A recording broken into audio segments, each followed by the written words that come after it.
Hello बच्चों, आप देख रहे हैं HTV Tots TV। बांझ जिठानी। अमिता और सुनीता आपस में देवरानी जिठानी होती हैं।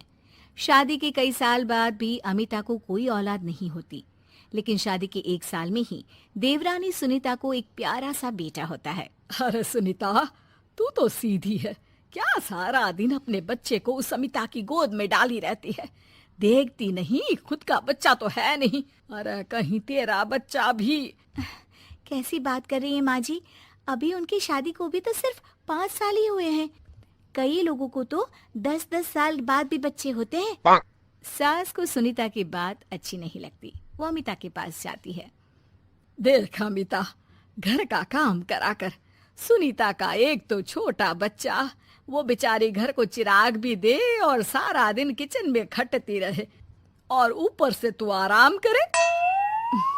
दीदी, खाने में क्या बनाना है दोपहर को? मैं किचन में जा रही हूँ। अरे नहीं, मैं हूँ ना, मैं खाना बना लूंगी। अरे खाना आप बनाएंगी तो मुन्ने को कौन पकड़ेगा? अरे तू पकड़ेगी, मैं पकड़ूंगी। भाई माँ ही तो मुन्ने को पकड़ती है। तू काम करे और ये मुन्ने के नाम पर आराम। अरे नहीं माँ जी, मैं माँ हूँ माना, लेकिन अमिता दीदी का प्यार भी कम नहीं है। सारा दिन भी नहीं खिलाएंगी तो रात को नींद नहीं आएंगी इन्हें। अरे तो दूसरे की औलाद तो दूसरे की होती है ना। ला अमिता, मुन्ने को मुझे दे दे। लेकिन जैसे ही मुन्ने को सास गोद में लेना चाहती है, वो उनके पास जाने से इनकार कर देता है। अरे काला जादू कर दिया है इसने। बच्चा किसी के पास आ ही नहीं रहा है भाई। माँ, इसे काला जादू नहीं, प्यार कहते हैं, जो दीदी मुन्ने से करती हैं। अरे हाँ, हम तो दुश्मन है ना इसके, जो ये हमारे पास नहीं आ रहा है। अरे सगी दादी हूँ मैं, पूरी की पूरी कोठी इसी के नाम कर जाऊंगी। अब बोल, अब भी प्यार है क्या इससे? अमिता को सास की बात पर गुस्सा आ जाता है। वैसे भी माँ जी, पूरे घर में यही एक चिराग है, तो आप इसे दे या ना दे, सारा कुछ इसी का है, चाहे वो मेरा भी क्यों ना हो। हाँ, अभी तो बड़ी जबान चल रही है, लेकिन जब घर पूरा इसके नाम होगा ना, तब पता चलेगा। अमिता और सुनीता दोनों ही मिलजुल कर रहती थी, इसलिए सास की बात का दोनों को ही बुरा ना लगता। मिलजुल कर काम करती और हंस खेल कर रहती। अरे बेटी, तेरी दोनों भाभियों ने तो मुझे साइड कर रखा है।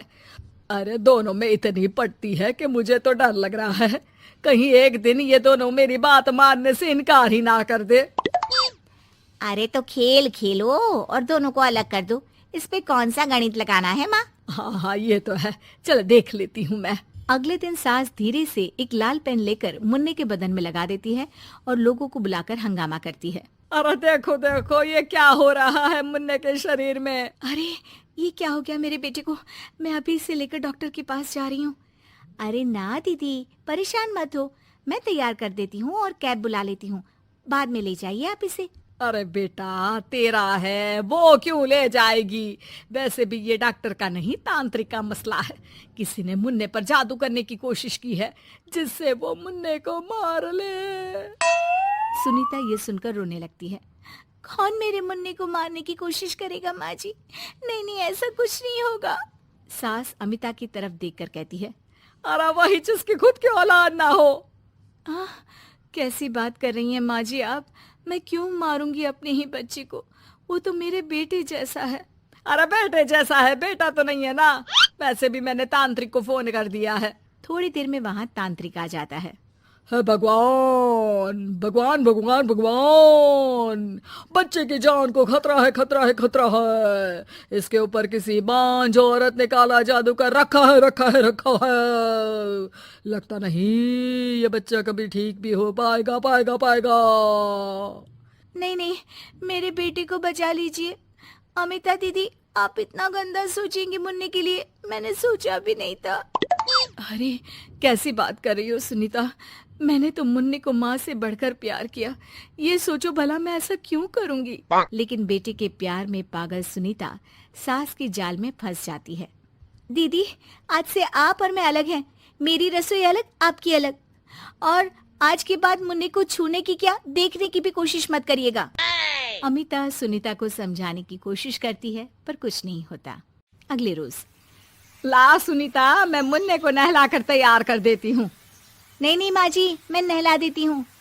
लेकिन जैसे ही वो मुन्ने को नहलाने लगी, पेन के निशान एक एक करके निकल गए। अरे माँ जी, ये तो किसी ने पेन से निशान बनाए थे। देखिए, जैसे ही मैंने मुन्ने को नहलाया सारे निकल गए। अब अरे नहीं नहीं बहू, ये तो बाबा का कमाल है कि बच्चे के ऊपर से ये साया धुल गया। लेकिन ये क्या माँ जी, मुन्ना तो रोया ही जा रहा है, न खा रहा है न दूध पी रहा है, बस चाची चाची कर रहा है।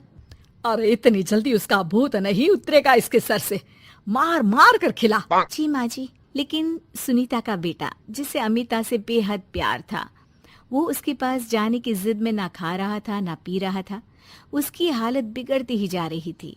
हार कर एक दिन, माँ दीदी दिखाई नहीं दे रही है, क्या वो मायके चली गई है क्या? अरे क्या पता कहाँ गई, रुक बड़कू से पूछती हूँ।